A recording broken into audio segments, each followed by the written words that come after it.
আসসালামু আলাইকুম। আশা করছি সবাই ভালো আছেন। রসুন আমাদের শরীরের জন্য অনেক বেশি উপকারী। এটা কম বেশি আমরা সবাই জানি। তবে রসুন দিয়ে কীভাবে মুখরোচক একটা ভর্তা বানাবেন সেই রেসিপিটাই আজকে আপনাদের সাথে শেয়ার করছি। কোনো রকম পাটায় বাটাবাটির ঝামেলা ছাড়াই এই ভর্তাটা বানিয়ে দেখাবো। চলুন শুরু করি। প্রথমে আমি এখানে বড় সাইজের 2টা রসুন নিয়েছি। আজকে আমি বড় কোয়ার রসুনগুলো নিয়েছি, চাইলে এখানে দেশীয় ছোট রসুনটাও নিতে পারেন। এরপর এই রসুনের সবগুলো খোসা ছাড়িয়ে নেব ভালো করে। এখানে ছোট রসুনটা নিলেও একই রকমভাবে খোসাটা ছাড়িয়ে নিতে হবে।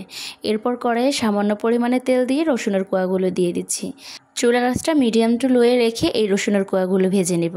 এগুলো একেবারে লাল করে ভেজে নিতে হবে না, শুধুমাত্র নরম হওয়া পর্যন্ত ভেজে নেব। অবশ্যই খেয়াল রাখবেন রসুনের কোয়াগুলো যেন একদম বেশি মুচমুচে ভাজা না হয়ে যায়। এখানে হালকা একটা লাল কালার চলে আসলেই আমি চুলা থেকে নামিয়ে নিব।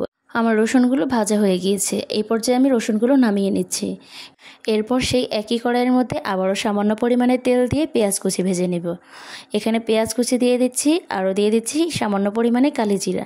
কালিজিরাটা ভর্তার মধ্যে দিলে খেতে অনেক বেশি ভালো লাগে আর দারুণ একটা সুঘ্রাণ আসে। চেষ্টা করবেন এই ভর্তাটার মধ্যে কালিজিরার ব্যবহার করতে। এরপর এই পেঁয়াজটা নরম হওয়া পর্যন্ত ভেজে নিব, অত বেশি লাল করতে হবে না। যখন দেখবেন নরম হয়ে আসবে তখন এই পর্যায়ে আমি পেঁয়াজটা তুলে নিব। ঠিক এই রকম পর্যায়ে চলে আসলে পেঁয়াজটা নামিয়ে নিচ্ছি। এরপর আমি কিছু শুকনো মরিচ মুচমুচো করে ভেজে নিচ্ছি। আজকের রসুনের ভর্তাটা আমি শুকনো মরিচ দিয়েই করব। সব কিছু ভেজে নেওয়া হয়ে গিয়েছে। এখন প্রথমেই আমি রসুনের কোয়াগুলো নিয়ে নিয়েছি। এগুলো হাত দিয়ে ভালো করে থেতো করে নিব। আজকের ভর্তাটা আমি হাত দিয়ে মাখিয়ে নিব, কোনো রকম পাটায় বেটে নেব না। এরকম ভালো করে হাত দিয়ে থেতো করে নিয়েছি। এরপরে এখানে শুকনো মরিচটা গুঁড়ো করে নিব। এখানে ঝালটা অবশ্যই আপনাদের পছন্দ মতো ব্যবহার করবেন। আমি একটু ঝাল খেতে পছন্দ করি, তাই আমি এখানে ঝালের পরিমাণটা একটু বাড়িয়ে নিয়েছি। মরিচগুলো গুঁড়ো করা হয়ে গেলে এখানে আমি স্বাদ মতো লবণ ব্যবহার করছি। লবণের পরিমাণটা একটু কমিয়েই দিবেন। এখন যে পেঁয়াজগুলো ভেজে রেখেছিলাম সেই পেঁয়াজটাও এর সাথে মাখিয়ে নিব। এখন এই সবগুলো উপকরণ একসাথে মাখিয়ে নিব। খুব অল্প সময়ের মধ্যে এই রসুনের ভর্তাটা কিন্তু বানানো যেমন সহজ, খেতেও অসম্ভব ভালো লাগে। গরম ভাতের সাথে অথবা খিচুড়ির সাথে এই ভর্তাটা কিন্তু বানিয়ে নিতে পারেন, একবারেই সহজ বানানো। এরপর সব শেষে আমি 1 চামচ পরিমাণে সরিষার তেল দিয়ে দিচ্ছি।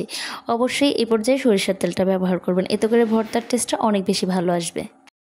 আপনারা বাসায় কিভাবে রসুনের ভর্তাটা খেতে পছন্দ করেন অবশ্যই কমেন্ট করে জানাবেন। আর এইভাবে একবার হলেও বাসায় ট্রাই করবেন, দেখবেন রসুনের ভর্তার মধ্যে সবচেয়ে বেশি এই ভর্তাটাই ভালো লাগবে। রেসিপিটা ভালো লাগলে অবশ্যই লাইক কমেন্ট শেয়ার করে দিবেন। আর চ্যানেল সাবস্ক্রাইব করে সাথেই থাকবেন। ফেসবুক থেকে দেখছেন অবশ্যই পেজে ফলো দিয়ে রাখবেন। আজকে এই পর্যন্তই বিদায় নিচ্ছি। ভালো থাকবেন, সুস্থ থাকবেন। দেখা হবে আবারও কোনো নতুন মজার সহজ রেসিপি নিয়ে। আল্লাহ হাফেজ। আসসালামু আলাইকুম।